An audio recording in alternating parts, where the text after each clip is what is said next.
Aujourd'hui, on a un banger. Porsche Cayenne GTS de 2008.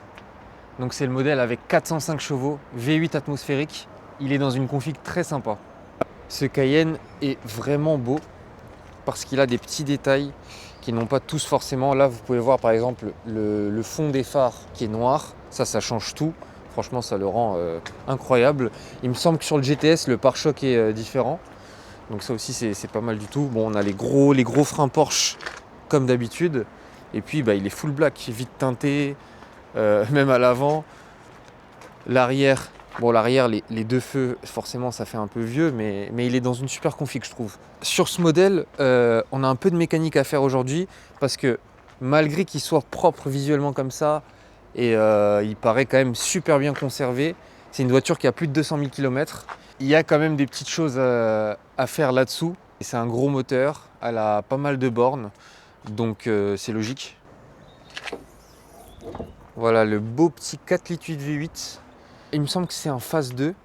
En tout cas, c'est le moteur phase 2. Je crois qu'avant, c'était un 4 litres 4, si je dis pas de bêtises. C'était quelque chose comme ça, en tout cas. Nous, ce qu'on a à faire aujourd'hui, c'est le démarreur qui est au milieu du V. Le démarreur, il est là-bas au fond. Donc, il faut enlever tout ça. Ça, c'est le collecteur d'admission. Il faut l'enlever. Il faut tout enlever au milieu pour pouvoir y accéder. Ensuite, on aura vidange de pont avant, vidange de pont arrière, vidange de boîte de transfert et vidange de boîte. Voilà, la vidange moteur a été faite juste avant la vente parce qu'il vient de l'acheter et donc il n'y a pas besoin de la faire. Alors ça me stresse. J'aime pas quand les bouchons sont à l'envers. Si je me trompe pas, c'est le même bloc que la Porsche Panamera qui est passée il n'y a pas longtemps, la rouge là, sur la chaîne TCQR. Celle qui claquait là de ce côté, je sais plus précisément, mais en tout cas c'est le même bloc. Parlons peu, parlons bien, on attaque ça.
Et voilà, les huiles sont là.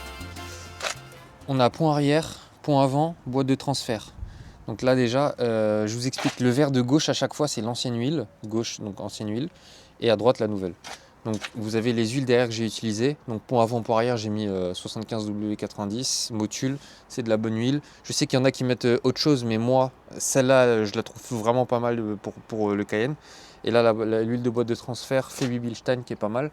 Et donc là, on peut voir, alors sur l'huile de pont, on ne verra pas une grosse différence. Enfin là, voilà, c'est opaque. Mais on voit quand même, alors celle-là, elle est un peu verte, cette huile. Vous voyez, il y a des reflets verts. On ne le verra pas trop à la caméra, mais en gros, vous voyez en bas du verre, on voit quand même c'est moins opaque que celle-là. Celle-là, elle est vraiment marron sale, quoi. Donc là, exactement la même chose. C'est la même huile de toute façon.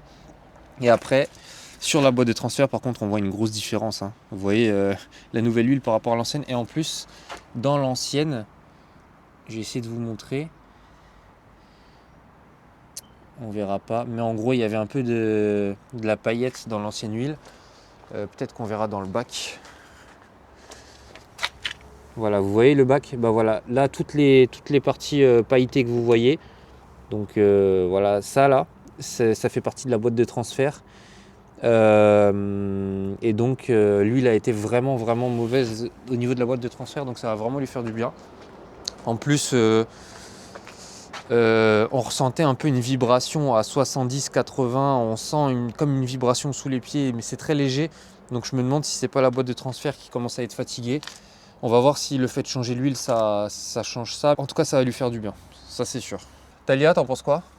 Eh oh, t'en penses quoi toi? Ouais, t'es d'accord hein? Je comprends. Plus qu'à vider tout ça, reprendre les nouvelles huiles et re-remplir les ponts et la boîte de transfert. La boîte de vitesse, on la laisse pour après.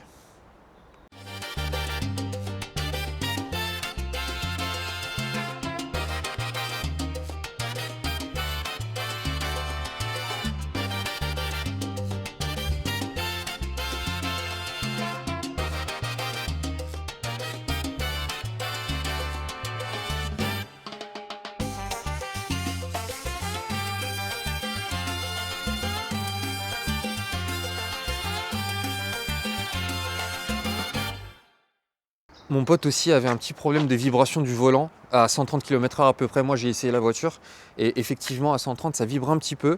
Et donc on a emmené les pneus à l'équilibrage. On a refait faire l'équilibrage des 4 pneus et en fait a priori il y aurait 3 jantes sur 4 voilées.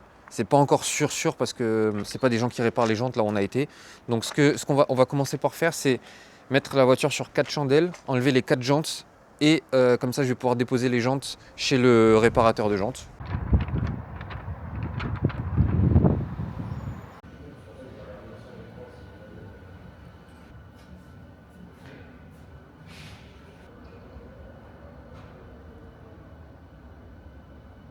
Faut dire quand c'est bien, et là regardez, pas une trace d'huile.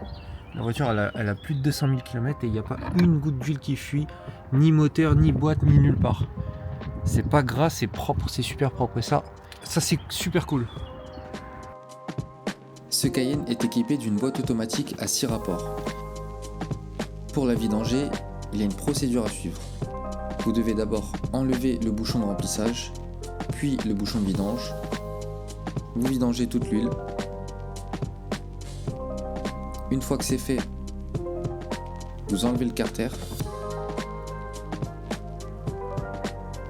Et à l'intérieur du carter, vous pourrez changer la crépine, donc le filtre.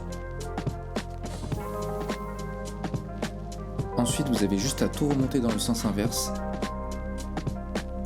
et re-remplir la boîte de vitesse. Après, ça se passe dans la voiture. Là maintenant on est dans la voiture et on attend que la température de boîte soit de 40 degrés Celsius. Donc là on est à 15 degrés. On attend comme ça une quinzaine de minutes et puis dès qu'elle est à 40, on recomplète le liquide et on pourra fermer le bouchon et la vidange de boîte sera bonne. Tu fais quoi Ryan là? Je suis sur mon... Pendant tes heures de travail? Non mais non, je suis en pause là. Et sinon la boîte a dit combien de degrés? 39. 39? Donc là tu peux déjà faire le truc de D 5 secondes, R 5 secondes. Là maintenant? Ouais. Donc là il passe les vitesses. Donc c'est normal que ça tourne. Hein. Ensuite il va mettre la marche arrière. Quoi? Ouais, vas-y marche arrière. Voilà. Et là moi je vais pouvoir compléter en dessous. Et merci Ryan. Et je t'en prie. Là on a l'ancien filtre de boîte et regardez, ça avait déjà été changé, regardez le joint elle a été écrasé, ça a été mal monté.